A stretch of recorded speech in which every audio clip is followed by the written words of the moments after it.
Imagine this.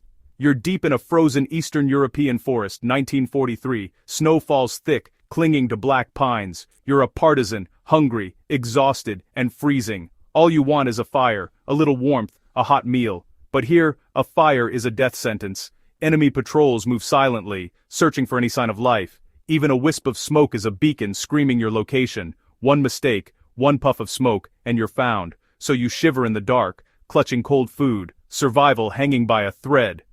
This was the reality for countless soldiers and resistance fighters in World War II. Fire was life, but also deadly risk. Every decision was a test of will and ingenuity. They needed heat, but couldn't risk being seen. The challenge: create fire without smoke. It wasn't about comfort, it was about staying alive. This dilemma forced ordinary people to become extraordinary innovators. They had to outsmart both the cold and the enemy. The solution? Turn a basic survival tool into a secret weapon. Their lives depended on it. And so, the quest for invisible fire began. In World War II, smoke was a death sentence. For anyone hiding behind enemy lines, invisibility was survival. A smoky fire was a giant arrow pointing to your position, day or night. Patrols, spotter planes, even the smell of burning wood could give you away. The risk was so high, fires were often forbidden. Soldiers learned to live cold, eat cold, and suffer frostbite rather than risk detection. In every environment, jungle, coast, forest, smoke meant people, and people meant targets. Managing your signature became as important as finding food. Every trace, footprints, trash, noise, and especially fire, had to be controlled. The need was clear: a fire that gave heat, not away your position. A fire that was invisible. A smokeless, stealthy flame. This was the new survival equation. The old ways wouldn't work. The search for a hidden fire was on, and it would change survival forever. Military leaders knew fire was a problem. Soldiers needed heat, but not the risk. Enter the Esbit stove, Germany's answer. Small, foldable, fueled by hexamine tablets, it burned with a nearly invisible flame. Perfect for heating food or water, almost no smoke. British troops had the Tommy cooker, similar idea, different fuel. Both stoves offered stealth and a morale boost, a hot drink in the cold. But there was a catch: supply. When the tablets ran out, you were back to square one. For partisans and commandos behind enemy lines, resupply was impossible. Manufactured fuel was a luxury, not a guarantee. The need for a sustainable, homemade solution became urgent. Factory-made stoves were clever, but not enough. The real innovation would come from the field. Survival demanded more than what factories could provide. The partisans had to invent their own invisible fire. Onsten des Doppelbauermeigs. Partisans couldn't rely on supply drops or factory gear. They lived off the land, forced to improvise. When fuel tablets ran out, they turned to fieldcraft. Their solution: homemade smokeless fuel cakes. The recipe was simple: charcoal, animal fat, sometimes pine resin. Charcoal was made by burning wood in a pit with little oxygen. Fat was rendered from any animal they could find. Pine resin, if available, acted as a binder. They mixed charcoal powder with hot fat, poured it into molds, and let it harden. The result: lightweight, waterproof, nearly smokeless fuel blocks. These cakes burned hot and clean, right under the enemy's nose. It was stealth fire, born from necessity, perfected in the wild. A testament to human ingenuity under pressure. Their survival depended on it.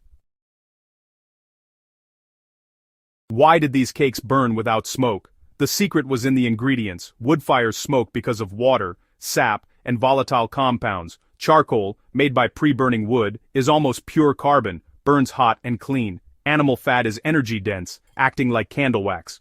When lit, the charcoal melts the fat, which burns efficiently with little residue. The combination creates a hot, nearly invisible flame. No water, no sap, no smoke, just heat and a faint blue flame. The science was simple, but the effect was life-saving. Partisans didn't need to be chemists. They learned by doing. Their fires were stealthy, efficient, and kept them alive. A perfect blend of ancient knowledge and wartime necessity.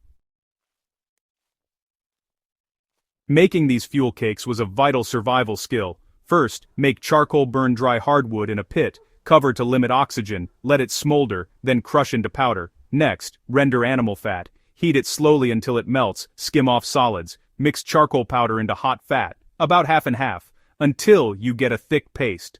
Pour the paste into a mold, an old can, a hollowed stick, or a dirt depression. Let it cool and harden. The result, a waterproof, high-energy, smokeless fuel cake. Easy to carry, ready to use. Light it under a small stand, cook or boil water, and stay hidden. No smoke, little smell, just heat. This simple trick could mean the difference between life and death. It's a skill that's still useful today. With basic materials and know-how, anyone can make invisible fire. The partisan's secret is now a survival classic. Knowledge passed from war to wilderness. These aren't just stories, they're lived experiences. John, a Polish partisan, survived 2 brutal winters east of Warsaw. Fire was both a need and a terror. To sleep was to risk freezing, to light a fire was to invite the Germans, he recalled. At first they ate cold, got sick, lost men to the cold. Desperation led to invention. An old charcoal burner taught them the secret. Pig fat, ground charcoal, mixed in a German helmet. The first time they lit one, they waited for smoke. There was almost none. Just a blue flame and precious heat. They could finally cook, warm their hands, and survive the night. Those little black cakes became their lifeline.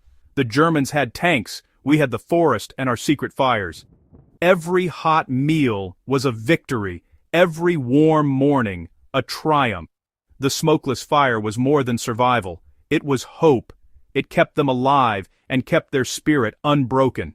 Jan's story is a reminder. Simple solutions can save lives. Ingenuity is the ultimate weapon. The lessons of the smokeless fire live on. Today, special forces and survivalists still use these principles. Charcloth and tallow candles, buddy burners, modern versions of the partisan's trick. They're compact, efficient, and nearly smokeless. Perfect for stealth or for leave-no-trace camping. Managing your signature, smoke, noise, tracks, is now called fieldcraft. Even with modern tech, a small, hot, smokeless fire is hard to spot. It's not just for soldiers. Hikers and campers use it to protect the wilderness. Less fuel, less mess, less risk of wildfire.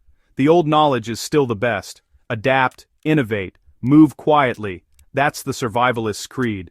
The secret fire is a timeless tool. The story of the smokeless fire is more than a survival hack. It's a lesson in human spirit. Fire is warmth, hope, and control in chaos. For the partisans, it was a small act of defiance, a way to say, I am still here. They used what they had: dirt, fat, wood, and ingenuity. Survival isn't about what you have, but what you can do with it. Seeing potential everywhere is the ultimate survival tool. The invisible fire was a spark of hope in a brutal war. It shows that creativity and resilience can overcome the darkest odds. Even when everything is against you, knowledge and willpower can light the way. That little, hidden flame was more than heat. It was resistance. It fueled bodies and spirits alike. The lesson endures. With the right mindset, you can always make your own light. The partisan's secret fire still burns as a symbol of hope, and it reminds us, survival is about finding a way, no matter what.